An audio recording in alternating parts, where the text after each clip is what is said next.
Bonjour à tous les amis, j'espère que vous allez bien. Qu'est-ce que ça m'a tellement manqué, ça fait longtemps que l'équipe de France qu'on pu jouer de ces matchs. Et ça fait vachement plaisir. Et la dernière fois que l'équipe de France qu'on jouait de ces matchs, c'était entre octobre ou novembre, si je dis pas de conneries. Et même ça fait longtemps qu'ils n'ont pas joué depuis 9 ou 10 mois. Et normalement, ils devraient jouer deux matchs amicaux deux matchs de préparation pour aller l'Euro 2020. Et malheureusement, normalement, l'équipe de France, ils devraient jouer l'Euro 2020 cette année-là. Et du coup, le reporter pour l'année prochaine. Malheureusement, vous savez très bien ce qui se passe et vous savez ce qu'il y a tout. Malheureusement, le Covid, le confinement ont tout gâché. Voilà, je suis dégoûté. C'est comme ça, on peut rien y faire. On n'a pas trop le choix. Et bah écoutez, franchement, je suis content que la France y vont jouer, hein, parce que ça fait un bon moment qu'ils ont pu jouer, voilà, vu que le confinement, tout ça, bref et j'en passe, ça fait vachement plaisir. Le débrief d'avant-match Suède-France, match comptant pour la Ligue des Nations. La France qui vont jouer samedi à partir de 20h45 sur M6 au stade Friends Arena et l'équipe de France qui vont se déplacer à l'extérieur face en Suède. Sur le 5e dernier rencontre face à face Suède-France, le 20 août 2008, c'était un match amical, l'équipe de France qui s'est imposée à l'extérieur 2-3 face à la Suède. Le 19 juin 2012, c'était à l'Euro 2012, en match de poule, l'équipe de France se sont inclinés 2-0 face à la Suède. Le 18 novembre 2014, c'était en match amical, l'équipe de France qui s'impose, victoire courte, à domicile, 1-0 face à la Suède. Le 11 novembre 2016, c'était en match qualification pour la Coupe du Monde, l'équipe de France qui s'est imposée à domicile 2-1 face à la Suède. Le 9 juin 2017, c'était en match qualification pour la Coupe du Monde, l'équipe de France se sont inclinés à l'extérieur 2-1 face à la Suède.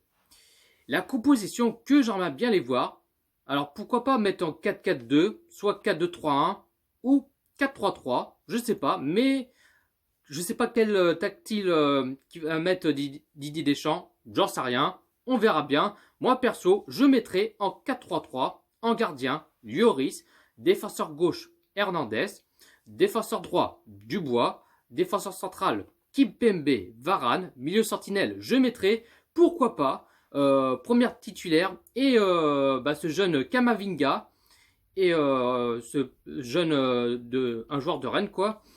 Et pourquoi pas mettre première titularation, mais bon, on verra s'il sera titulaire ou pas. Milieu gauche, Kanté, milieu droit, Moussa Sissoko, et attaquant gauche, Griezmann, attaquant droit, Mbappé, et attaquant pointe, vous savez très bien ce qui va mettre Didier Deschamps, c'est Olivier Giroud. Voilà, comme d'habitude. Et puis mon pronostic, je vois de victoire de l'équipe de France, mais je sais pas pourquoi. Je sens qu'il y aura un match difficile. Je sens qu'il y aura un match serrer les fesses, si tu vois ce que je veux dire. Non, franchement, je crois qu'il y aura un match difficile. Mais bon, après je peux me tromper. Est-ce que la France va faire un bon match? On verra bien. Je vois une victoire de l'équipe de France 1-2 pour les Bleus, quoi. Et puis donnez-moi votre pronostic dans le commentaire. Donc les amis, même si ça va pas être simple, même si ça va être un match difficile, même si ça va être compliqué, mais en tout cas, je fais confiance aux joueurs, je fais confiance à Didier Deschamps et j'espère que la France qui vont s'imposer, chercher la victoire, qui vont tout donner, qui vont aller jusqu'au bout et en tout cas, on y croit. Et même si ça va être pas facile, même si ça va être très compliqué, mais bon, je fais confiance et on espère que la France vont s'imposer. Sur ce, bonne soirée à tous. Allez les Bleus.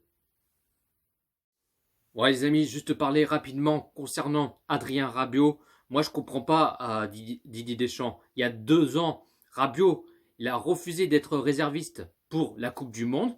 Et là je vois quoi? Didier Deschamps qui se plaint, qui se chiale, qui se met à genoux, appeler Rabiot pour faire son retour en équipe de France.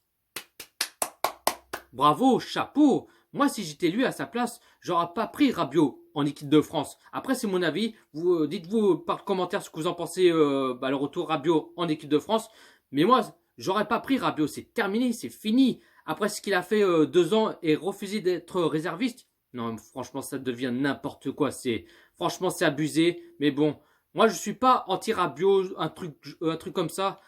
Après, c'est mon avis. Mais bon, moi, j'aurais pas pris moi. Mais bon, c'est comme ça.